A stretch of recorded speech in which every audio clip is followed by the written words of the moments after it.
তবে ওসমান হাদিরে কে গুলি করলো এটা নিয়ে আমার কোনো মাথা ব্যথা নাই। I don't care, I simply don't care. কেন কেয়ার করি না?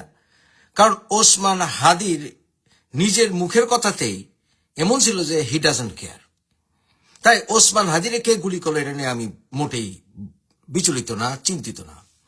তবে ওভারঅল বাংলাদেশে গোলাগুলি চলতেছে তো গত 2024 জুলাই থেকেই গোলাগুলি চলতেছে। কে কারে গুলি করতেছে, কে না করতেছে, এটা কোনো সুষ্ঠু বিচার তো আজ পর্যন্ত সরকার করেনি। তাহলে হুদা এক ওসমান হাদিরে কে গুলি করলো এটা নিয়ে ফাল পেরে লাভ কি?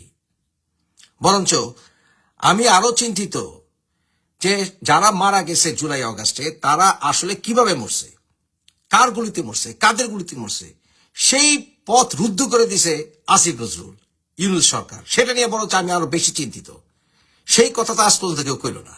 কেউ তো কইল না যে পুলিশের স্টেশন যে আক্রমণ করছে কারা, সেটা বের করা উচিত, সেই রাস্তা বন্ধ করা উচিত না। কারণ অসংখ্য নিরীহ নিরপরাধ পুলিশ অফিসার গুলি খাইছেন, তাদের অনেক পরিবারের সদস্য আমার লাইভে এসে কান্নাকাটি করছেন। কই তাদের নিয়ে তো ইউনূস সরকার বা হাদি কান্না করতে করতে দেখিনি আমি।